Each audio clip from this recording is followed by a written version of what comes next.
बोलिए सत्य पुरुष सतगुरु कबीर साहेब की जय। बंदी छोड़ गरीबदास जी महाराज की जय। परम धाम छुड़ानी धाम की जय।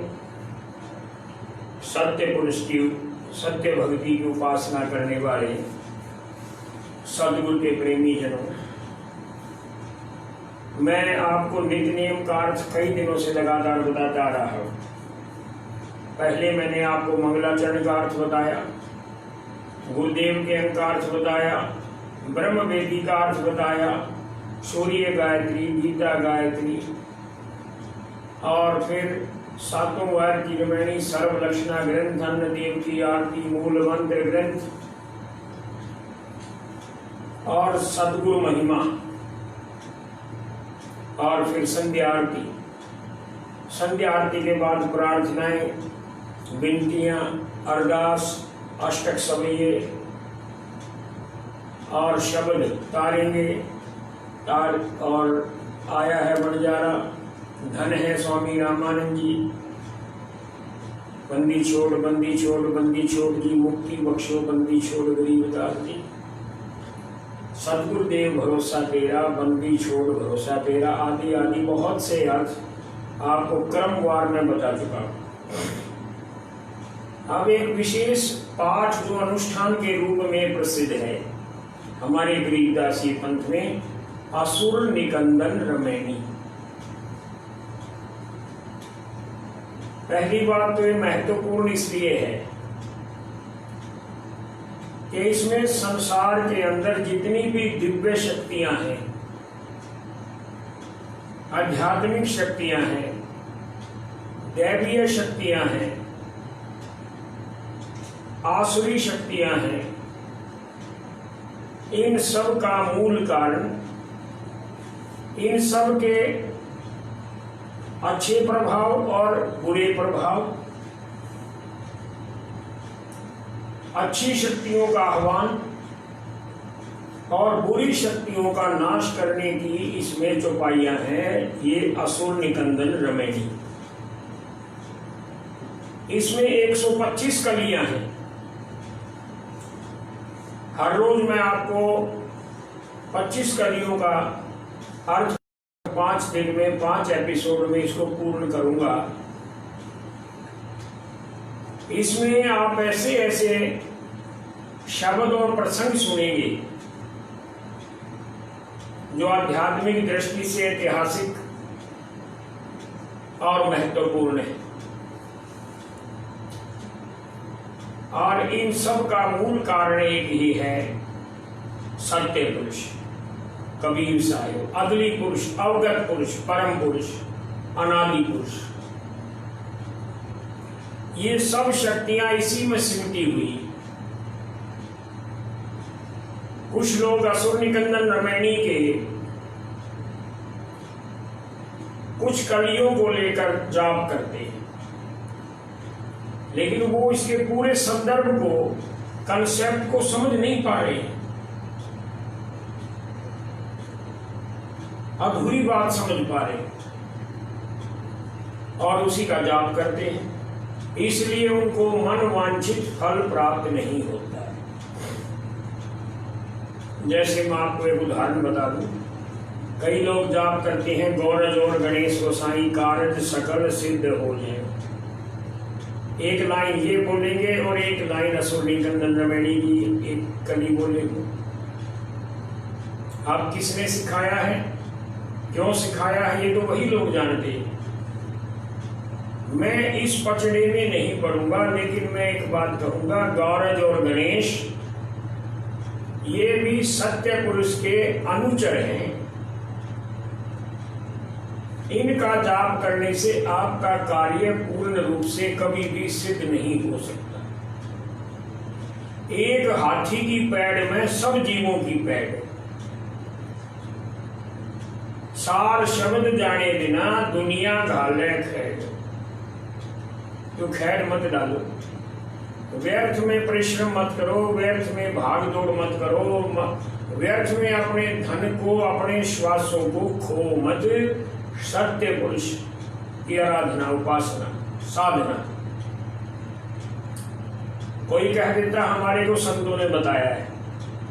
संतों ने बताया होगा, लेकिन आप पूरे तौर पर समझ नहीं पाए। मैं संतों का दोष नहीं देता। जब आप असुर निकंदन रामायणी की व्यापकता को समझेंगे,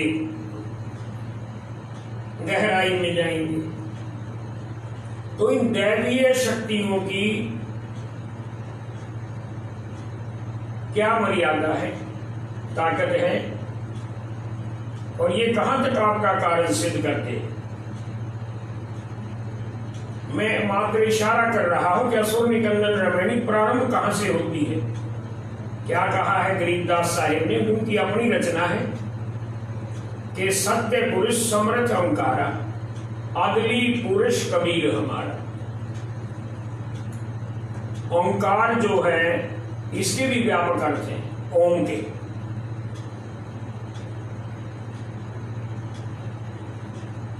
जहां तक वेदांत की बात है, शास्त्रों की बात है, उसमें ओंकार शुद्ध ब्रह्म को माना गया है। लेकिन संतों ने जो व्याख्या की है संत वाणियों में, उसमें शुद्ध ब्रह्म को और माया को, दोनों को ओंकार माना है। क्योंकि शुद्ध ब्रह्म से ही तो माया की उत्पत्ति हुई, सत्य पुरुष से। और गरीबदास महाराज जी ने वाणी में जगह जगह उल्लेख किया है, एक ओंकार के, दूसरे ओंकार के, तीसरे ओंकार के, बहुत पूर्ण रूप से विवेचन दिया है। तो पहले तो इस असुर निकंदन रामायणी का मैं ऐतिहासिक पक्ष रख रहा। नादिर शाह दिल्ली पर आक्रमण करता है, लेकिन उससे पहले घटनाएं घटी दिल्ली में। ये जो असुर निकंदन रामायणी है, हमारे संतों का, इतिहासकारों का मानना है, ये गरीबदास महाराज जी ने दिल्ली में बैठकर इसकी रचना की। बार बार दिल्ली का इसमें जिक्र आता है।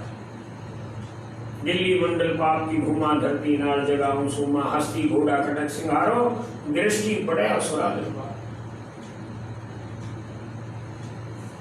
तो इसका ऐतिहासिक पक्ष ये है, मोहम्मद शाह रंगीला दिल्ली का बादशाह था। भोग विलास के कारण खुद भी परेशान, पब्लिक भी परेशान, और उसके कनिष्ठ हिंदू मंत्री ने गरीबदास महाराज जी का नाम सुझाया कि बादशाह आपकी समस्या, संकट का समाधान गरीबदास कर सकते हैं। सदगुरु जी उस प्रेमी भगत के आग्रह पर चले गए और 3 नियम बता दिए कि गौ हत्या बंद कर दो, पर नारी को कैद से मुक्त कर दो, और किसानों से टैक्स हटा दो। बादशाह मान गया, लेकिन उसके काजी नहीं माने कि तू एक इस्लाम के मानने वाला होकर तू एक हिंदू फकीर की बात मानता है। उसको मत और संप्रदाय के चक्रों में फंसा दिया, और उस दुष्चक्र में फंसकर जिस बादशाह ने गरीबदास साहिब का बहुत अति सत्कार किया था, गरीबदास साहिब को कैद में डाल दिया, जिसका नाम बंदी छोड़, बंधनों से छुड़ाने वाले। 84 लाख जेलों से छुड़ाने वाले एक कैद में, एक जेल में कैसे रहे। तो महाराज जी ने उस शासक की हठ धर्मिता, अज्ञानता, ये कहो कि मूर्खता के ऊपर कटाक्ष किया। और ये तो एक प्रसिद्ध विचार है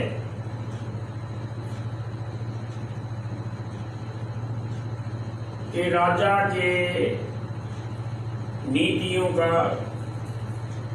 निर्णयों का जनता पर सीधा असर पड़ता है। राजा अच्छा होगा तो प्रजा सुखी रहेगी, राजा की नीतियां गलत होगी तो प्रजा को दंड भोगना पड़ता है।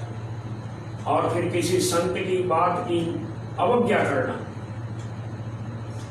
पूर्ण पुरुष की बात नहीं मानना तो काल को बुलावा देना है। गोस्वामी तुलसीदास जी ने लिखा है कि संत अवज्ञा कर फल ऐसे, जरे नगर अनाथ घर जैसे। अगर कोई व्यक्ति अपने घर को छोड़कर बाहर गया हुआ हो, घर में उसका स्वामी उसका नाथ मौजूद नहीं हो और घर में अग्नि लग जाए तो कोई बुझाता नहीं, कोई चेष्टा नहीं करता। जो संत की अवज्ञा करता है उसका सर्वनाश हो जाता है। तो गरीबदास महाराज जी ने जो वचन किए, राजा ने माने नहीं, बादशाह नहीं माना, उसको भी दंड भुगतना पड़ा, प्रजा को भी दंड भुगतना पड़ा। लेकिन राजा को सखाने के लिए वहां दिल्ली में उसकी कैद में बंदी छोड़ गरीबदास साहिब ने 125 कलियों की असुर निकंदन रमैनी चौपाई का वहां पर पाठ सुनाया। उनके जो भगत साथ थे उन्होंने इनको दर्ज कर लिया, वाणी में दर्ज हो गया। जब वाणी का संपादन संकलन हुआ, एडिटिंग हुई, तो ये सदगुरु जी की वाणी का अंश है। तो आइए प्रारंभ करते हैं कि इसकी शुरुआत क्या है। कुल के मालिक से शुरुआत है, बाकी शक्तियां तो उसके अधीन है, उसके तहत हैं। हम ये नहीं कह सकते कि उससे छोटी हैं, नहीं, उसके तहत है। एक डीसी उपायुक्त जिसको बोलते हैं, पहले कलेक्टर कह देते थे, उसके पास संविधान के अंदर दी हुई बहुत ताकत है। और एक जो उपमंडल अधिकारी होता है एसडीएम, उसको भी संविधान ने बहुत ताकत दी। हम उसको ये नहीं कह सकते कि उसमें ताकत नहीं है, लेकिन उसकी ताकत संविधान ने उपायुक्त के तहत दे दी। इसी प्रकार से जितनी दैवीय शक्तियां हैं, ताकत इनमें है, लेकिन ये सारी ताकत सत्य पुरुष के तहत है, अधीन है और उसी के द्वारा संचालित है। एसडीएम कोई निर्णय करता है तो डीसी के द्वारा दिए गए आदेश के अनुसार करता है, और अगर एसडीएम के यहाँ कोई फैसला हो गया तो उसकी अपील डीसी के होती है। तो श्रेष्ठ जो है, समर्थ जो है, वो सत्य पुरुष है। बाकी देवी देवताओं की थोड़ी शक्तियां बांटी हुई, लेकिन उनको भी संचालित करता है सत्य पुरुष। और कोई उधर से खाली रह जाता है, निराश हो जाता है, फिर वो सोचता है तो उन्हें समय खराब किया, इससे अच्छा तो सत्य पुरुष की उपासना करता। फैसला तो उसी ने करना है। तो इसमें यही बात दिखाई गई है असुर निकंदन रमैनी में। असुर कहते हैं राक्षस को, बुरे कर्म करने वाले। निकंदन का अर्थ होता है उसका समाधान करना, नाश करना, उससे बचाना। रमैनी का अर्थ होता है चौपाई। साखी में 4 लाइन होती हैं और चौपाई में 1 लाइन होती है, छोटी छोटी, जिसके 2 हिस्से होते हैं। यही रमैनी में होता है, जहां पर साखी के अंदर पहली लाइन की जो अंतिम अक्षर होता है, उसकी तुक दूसरी लाइन के अंतिम अक्षर से मिलती है। लेकिन चौपाई में ऐसा नहीं होता। तो मैं पहले 5-7 चौपाई पढ़कर सुनाता हूँ लाइनें। असुर निकंदन रमैनी सत्य पुरुष समरथ ओंकारा, अगली पुरुष कबीर हमारा, आदि जुगादि दया के सागर, काल कर्म के मोचन यागर, दुख भंजन दरवेश दयाला, असुर निकंदन कर पैमाला, आब खाक पावक और पौना, गगन शून्य दरियाई दोना। तो आओ प्रेमियों, इस चौपाई का, रमैनी का अर्थ समझने का प्रयास करो। हे सत्य पुरुष, आप ही समर्थ पुरुष हैं। सत्य पुरुष, समर्थ, ओंकारा, आप ही शुद्ध ब्रह्म हैं और आप ही के अधीन ये आपकी माया है, क्योंकि इसकी सृजना भी तो आपने की है। अगली पुरुष कबीर हमारा। अब यहाँ पर उस अगली पुरुष, सत्य पुरुष, उस समर्थ पुरुष, उस ओंकार का नाम दे दिया न्यायकर्ता कबीर हमारा, अर्थात गरीबदास साहेब कहते हैं हम उसके उपासक हैं तो वो हमारा है, हम उसके हैं वो हमारा है, कोई भेद नहीं। आद जुगाद दया के सागर, काल कर्म के मोचना। माया और काल पुरुष ने मिलकर जीव को तंग कर रखा है।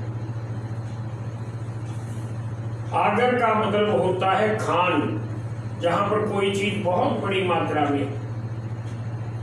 रत्नागर, रत्नों की खान। आप किस चीज की खान है साहेब? दया के साथ। आपके पास दया है, कृपा है, रहम है, आप मेहरों के दाता हैं। आपके पास दया का भंडार अकूत है जो कभी समाप्त नहीं है। और दया किसको प्राप्त होती है? जो उपासना करता है। जो उपासना नहीं करता काल कर्म के अंतर्गत होकर अनेक प्रकार के दुख भोगता है।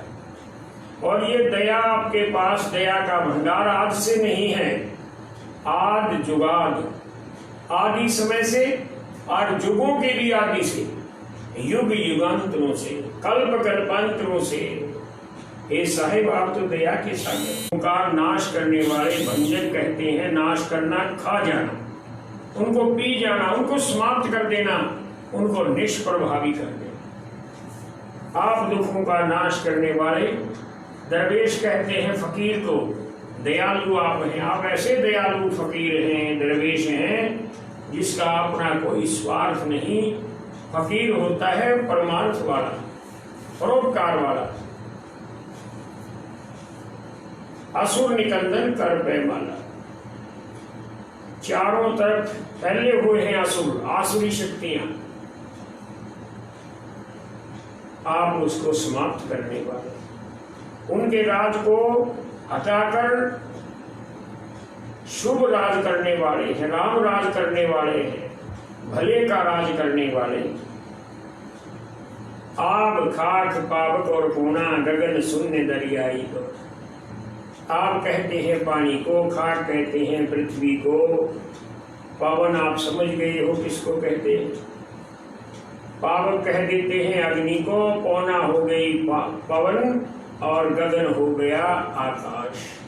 ये पांच महाभूत, जो पांच तत्व हैं, इनसे ही तो सृष्टि बनी। जल है, पृथ्वी है, आग है, पवन है और आकाश है। शून्य भी आकाश को बोलते, गगन भी आकाश को बोलते। ये सब एक ऐसे आकार में है, आप आकाश को देखेंगे आपको कहीं अंत नहीं दिखाई देता है। एक दोने के रूप में, कटोरे के रूप में आपको प्रतीत होता है। तो ये सदगुरु जी आपके सारे तत्व आपके ही हैं, आपने ही बनाए। पृथ्वी की सृष्टि की, ब्रह्मांडों की रचना के लिए प्रारंभ में आपने ये बना दी। और फिर क्या क्या है? धर्म राय दरमानी चेरा, सूर्य असरों का करे नवेला। आपका बहुत बड़ा दूत है धर्मराज, दरबारी आपका शिष्य है, आपका कर्मचारी है, जो कि देवताओं का और राक्षसों का सबका निपटारा करता है कर्मों के अनुसार। सत का राज धर्म राय कर ही अपना किया, समय दंड भरे। वो सत्य का, न्याय का राज करने वाला है। और जो जैसा कर्म करता है उसको उसी के अनुसार फल या दंड बख्शता है। शुभ कर्म वालों को स्वर्ग आदि मिल जाता है, बुरे कर्म करने वालों को नरक की घोर यातना सहन करनी पड़ती है। इसके बाद फिर सृष्टि की रचना के बारे में कह रहे हैं सदगुरु। शंकर शेष और ब्रह्मा विष्णु, नारद शारद जाओ रस। हे सत्य पुरुष साहिब, जिसने अपनी रचना के द्वारा आपका सिमरन कर लिया उसका बेड़ा पार है। चाहे वो शंकर भगवान हो, शेष अवतार हो, चाहे विष्णु भगवान हो, चाहे ब्रह्मा जी हो, चाहे नारद मुनि हो, चाहे शारद सरस्वती मैया हो, सभी का कल्याण हो जाता है। सभी अपने चित्त में, अपने उनमें आपका सिमरण कर रहे हैं। शंकावादी शंका कर सकता है, लेकिन जब पूछोगे महादेव क्या करते हैं शंकर जी, कि कैलाश में बैठे हुए हैं, समाधि में लीन है। किसकी समाधि है? वो समाधि सत्य पुरुष, ब्रह्मा विष्णु की नहीं, क्योंकि विष्णु से ही ये सब प्रकट हुए। विष्णु किसने प्रकट किए? सबका मूल कारण तो सत्य पुरुष है।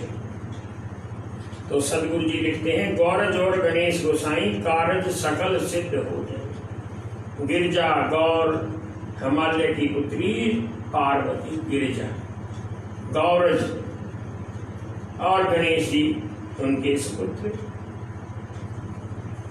सदगुरु जी कहते हैं ये दोनों भी क्या कह रहे हैं, इन दोनों का भी क्या मानना है कि जो सत्य पुरुष की उपासना करेगा उसके कार्य सारे सिद्ध होंगे। असल अर्थ ये है, कोई ये कहे कि पार्वती और गणेश जी का पूजन ध्यान करने से कार्य सिद्ध होंगे, कदापि नहीं। ये तो इनकी तरफ से वक्तव्य है कि जो सत्य पुरुष का नाम जपेगा उसके सकल कार्य सिद्ध होंगे। सावित्री और लक्ष्मी गौरा तीहू देवा सिर कर है जोड़ा। तीन तो देव ब्रह्मा विष्णु महेश, और तीनों हमारी माताएं सावित्री है, लक्ष्मी है, पार्वती है। ये तीनों देवियां तीनों देवों के सिर पर चवर कर रही, क्योंकि यहां पर उनकी प्रधानता है तीनों देवों की। इसके बाद सदगुरु जी आगे लिखते हैं, पांच तत्व आरंभन की ना, तीन गुणन मद शाखा हीना। अब पृथ्वी का, सृष्टि का पसारा, पांच तत्व बता दिए। उन पांच तत्वों से तीन गुणों की उत्पत्ति हुई, सत्य रज और तम। और उसके बाद जो आगे सूक्ष्म रूप से तीन गुणन मद शाखा जीना, पतली पतली टेढ़ियां, झीनी झीनी शाखाएं, ब्रांचेज, वो इनकी है 25 प्रकृतियां। 5 तत्व, 3 गुण और 25 प्रकृति। ये विस्तार हो गया, लेकिन यहां से भी पूरी बात नहीं बनी, क्योंकि ठोस रूप में क्या हो संसार में, जो दृष्टि में आए, ये दृष्टि में आने वाली नहीं है। तो फिर यहां पर सत्य पुरुष ने ओंकार माया की रचना की, और माया से उस अवगत पुरुष ने, सत्य पुरुष ने ये पर्वत, नदी, नाले, इन सब की रचना करवाई। सत्य पुरुष से ओंकारा, अवगत पुरुष रचे गहनारा, पर्वत आदि रच दिए, सृष्टि दिखने लग गई। और इसके बाद फिर अगली बोल क्या है, कच्छ मच्छ कूरम और धोला, सिरजनहार पुरुष है मौला। मौला कहते हैं मालिक को, परमात्मा को। सत्य पुरुष वो मौला है जिसने ये सब सृजना कर दी, ब्रह्मा जी ने नहीं की। सत्य पुरुष है मूल कारण। कच्छ और मच्छ और बैल, ये तीनों अवतार, ये भी तो उसने सृजना की है। इनकी उत्पत्ति का मूल कारण भी वो है। और इसके बाद फिर क्या कर दिया, 184 साज बनाया, भगलीगर को भगल उपाया। खेल दिखाने वाला भगलीगर, सतगुरु से, सत्य पुरुष से बड़ा भगलीगर कोई नहीं। एक भगलीगर मोहल्ले में खेल दिखाता है, भगल विद्या दिखाता है। एक शहर के बड़े चौक में दिखाता है, एक बहुत बड़े मैदान में दिखा देता है सारे खिलाड़ी, खेल दिखाने वाले बाजीगर। लेकिन सबसे बड़ा भगलीगर तो स्वयं सत्य पुरुष है, जो एक जिला नहीं, एक राज्य नहीं, एक देश नहीं, एक महाद्वीप नहीं, सारे महाद्वीप एक ब्रह्मांड नहीं, अनेक ही ब्रह्मांडों का मालिक है, और ये सारा खेल उसका है। खुद कहते हैं सदगुरु जी, ये सब खेल हमारे किए, हमसे मिले सो निश्चय जिए। जिसको हमारी परख होगी वही जिएगा, बाकी तो आवागमन में रहेगा। तो सदगुरु जी कहते हैं, लख 84 साज बनाया, भगली कर को भगल पाया। 84 लाख जूनिया, कोई उड़ने वाला, रेंगने वाला, जलचर, कोई थलचर, कोई नवचर, ये सारी तो उसी ने बना दी। सृष्टि तभी तो पूर्ण होने लग गई, और उसमें भी फिर एक बैलेंस बना दिया। उपजे बिन से आवे जाही, मूल बीज को संसार नहीं। उत्पत्ति भी कर दी तो मृत्यु भी निश्चित कर दी। उपज गए और खप गए, बिनस गए। अगर बिनसते नहीं तो सृष्टि का क्या स्वरूप होता। अभी भी जनसंख्या को लेके हाहाकार मचा रहता है। उसकी ऐसी सृजना है कि उत्पत्ति भी होगी, मृत्यु भी होगी, सबकी, सिर्फ एक को छोड़कर। जो इनका मूल बीज है, मूल कारण है, उसकी नहीं। वो एक रस रहेगा, क्योंकि वो सत्य पुरुष है। तो यहाँ पर लिखा है, उपजे बिन से आवे जाही, मूल बीज को संसार है। वो अपने निज स्वरूप में रहेगा, वो सत्य पुरुष है। यहाँ तक के ये जो अवतार है देवता के, इनके भी जन्म और मृत्यु। शास्त्रकार मानते हैं, कथाकार मानते हैं, इतनी बार तो ब्रह्मा जी आए, इतनी बार राम जी आए, इतनी बार कृष्ण भगवान आए। और गरीबदास महाराज जी ने तो आरती में बहुत खोल कर बता दिया, 30 कोट सीता संग चेरी, शब्द लील राधा दे फेरी। हजारों बार नहीं, लाखों बार नहीं, करोड़ों बार, लील बार, पदम बार, शंख बार, असंख्यों बार। इसके बाद आगे लिखा है कि ये जो देवी देवता हैं और ऋषि मुनि हैं, ये कैसे उत्पन्न हुए? सत्य पुरुष के हुक्म से। लील नाभ से ब्रह्मा आए, आदि ओम के पुत्र कहाए। ब्रह्मा जी कहाँ से आए हैं?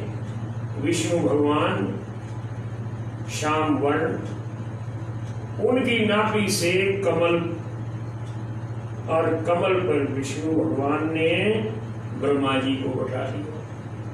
उत्पन्न हो गए। लील नाभ से ब्रह्मा आए, आदि ओम के पुत्र का।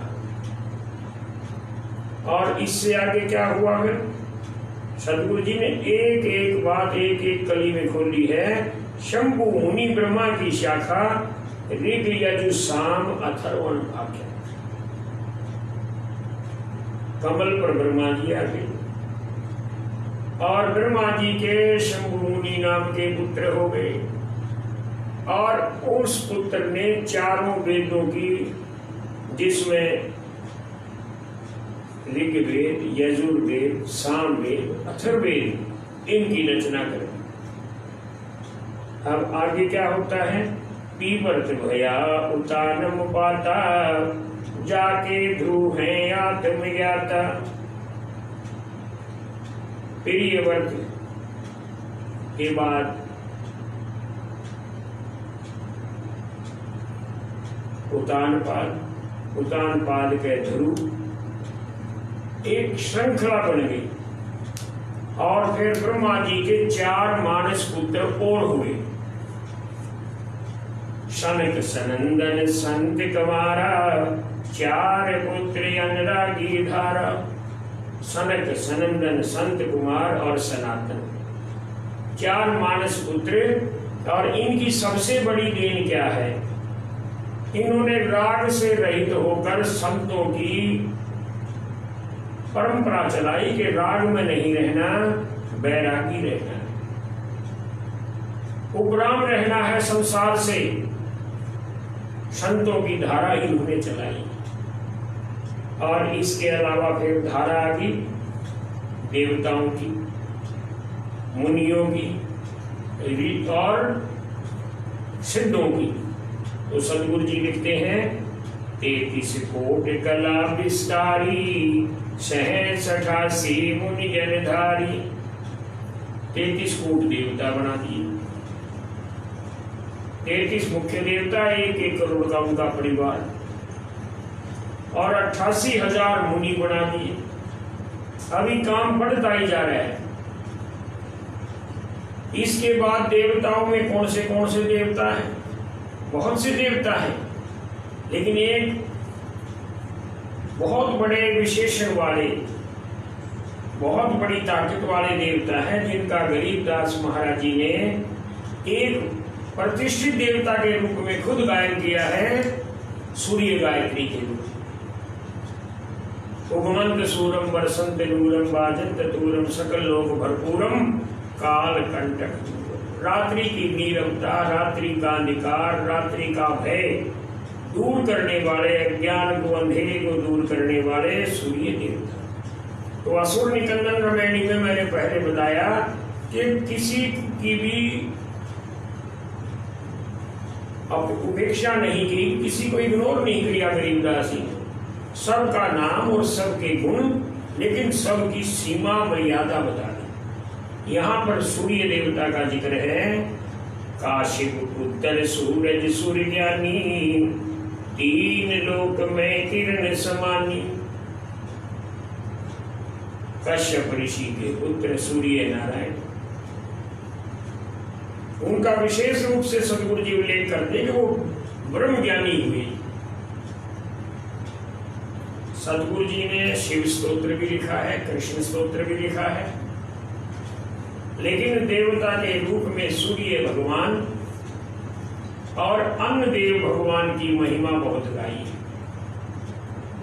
अन्न के बाधित है सब दूरा, अन्न का 3 लोक जरूरा। और इसी प्रकार से सूर्य देवता के बारे में कहा है। तो यहाँ पर गरीबदास महाराज जी ने लिखा है, काशिप पुत्र सूरज सूर्यज्ञानी, 3 लोक में किरण समानी। सब लोकों में आपका प्रकाश आलोकित प्रकाशित हो रहा है। ये ज्ञान का प्रकाश है, सिर्फ उष्णता नहीं। ये इस चीज का प्रतीक है कि अंधेरे में मत रहो, प्रकाश में रहो, तभी तुम्हारे को अगली मंजिल मिलेगी। अगली पंक्ति में लिखते हैं, 60,000 संगी बाल केलम, बीना रागी अजब बले।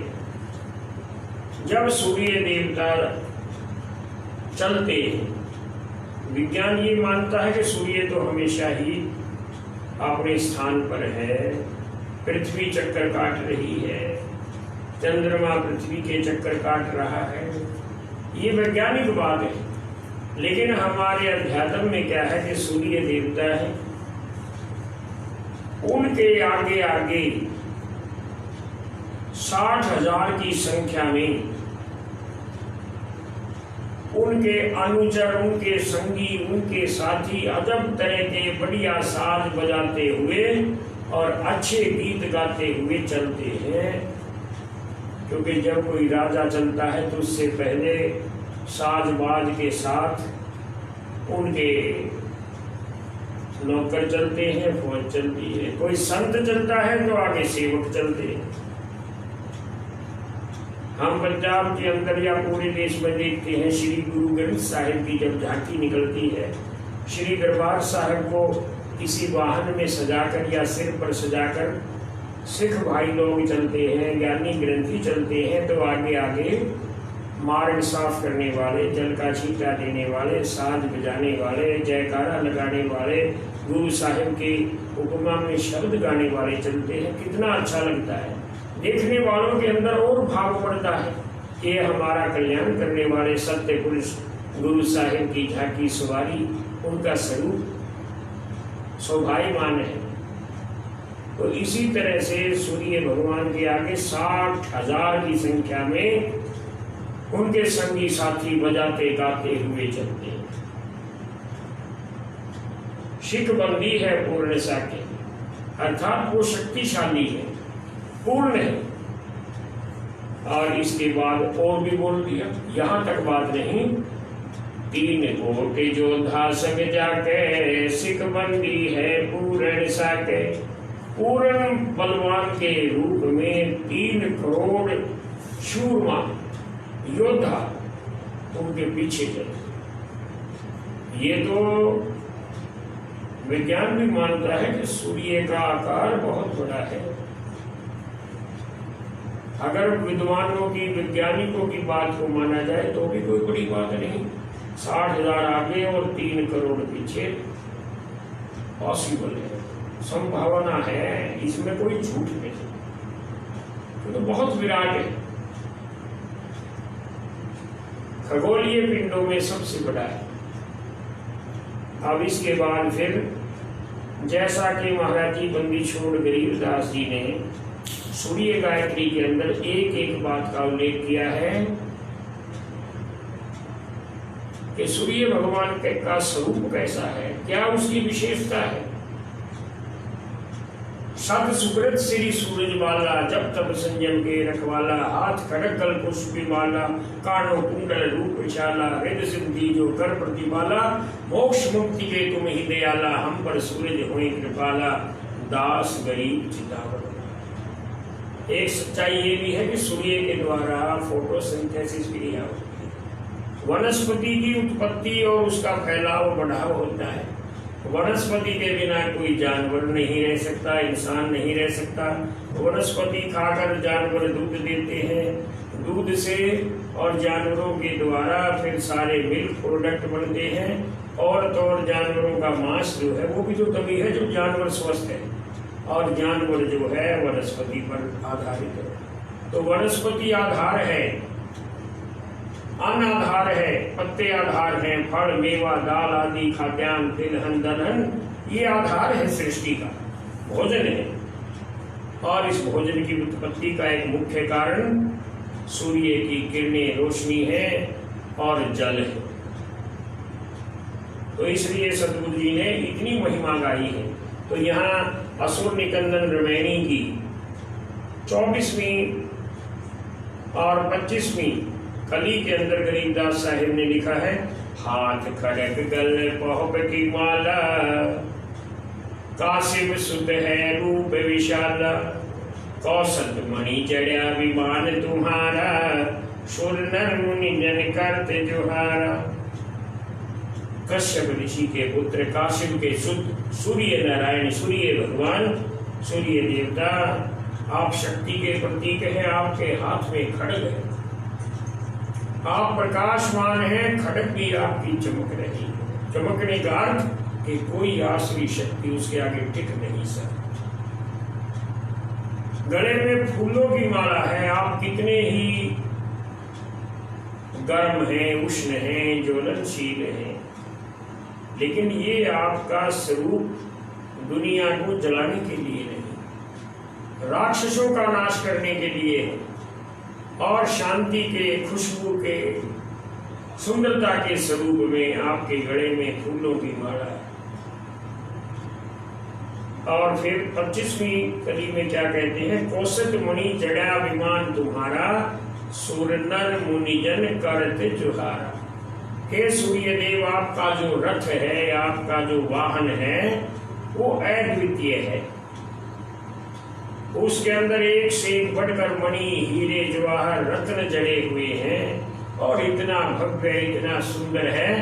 देवता, इंसान, मुनि, सुर नर मुनि जन सभी उसको देखकर प्रसन्न हैं, और आपको उस रथ पर विराजमान देखकर जुहार कर रहे हैं, प्रणाम कर रहे हैं। आज इतना ही बोलकर 25 कलियां पूरी करके अगले एपिसोड में फिर 5 बार में ये असुर निकंदन रामायणी पूर्ण होगी। लेकिन एक बात आप लोग समझ लें कि असुर निकंदन रामायणी का पाठ करने का मूल कारण, मूल उद्देश्य फलीभूत तभी होता है कि जब ये सभी दैवीय शक्तियों को आप सत्य पुरुष कबीर के अंदर ही देखकर आराधना करें। अलग अलग आराधना करेंगे कुछ नहीं मिलेगा। ये सब उसी में समाहित है, उसी के द्वारा संचालित हैं। बोलिए बंदी छोड़ महाराज की जय। सब साहे